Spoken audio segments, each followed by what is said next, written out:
है मसीह का प्यारा वचन, ये है वचन, प्यारा वचन, यीशु मसीह का प्यारा।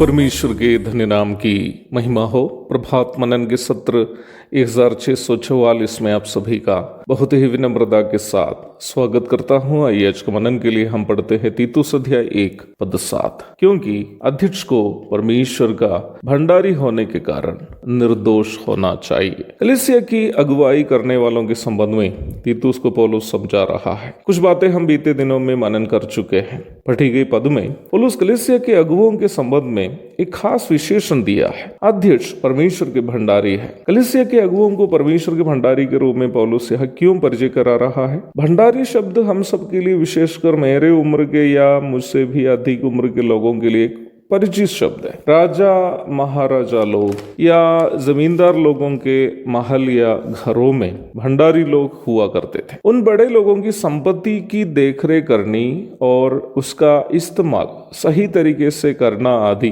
भंडारियों की जिम्मेदारी होती थी। वर्तमान समय में भी गांव देहात में शादी समारोह जब होती है तो भोजन तैयार करने हेतु इकट्ठे किए जाने वाले सामानों की देखरेख या हिसाब किताब रखना और मुख्य रसोइया की मांग के अनुसार उसे प्रदान करना आदि करने के लिए भंडारियों को नियुक्त करने की प्रथा होती है। यदि ऐसी बात है तो कलीसिया के अगुवों को परमेश्वर के भंडारी कहलाने का अर्थ क्या है? परमेश्वर के भंडारी कहलाने का अर्थ यह है कि कलीसिया के अगुवों को भी परमेश्वर अपनी किसी संपत्ति की रखवाली करने और उसे उचित तरीके से उपयोग में लाने की जिम्मेदारी सौंपी हुई है। परमेश्वर की उस संपत्ति कौन सी है जिसकी देखरेख करने और उसका उपयोग उचित तरीके से करने की जिम्मेदारी परमेश्वर ने अगुवों को दी है? इस महत्वपूर्ण प्रश्न का उत्तर हम पहला कुरिन्थी 4:1 में देखते हैं। वहां हम इस प्रकार पढ़ते हैं, मनुष्य हमें मसीह के सेवक और परमेश्वर के भेदों के भंडारी समझे। पौलुस इस भाग में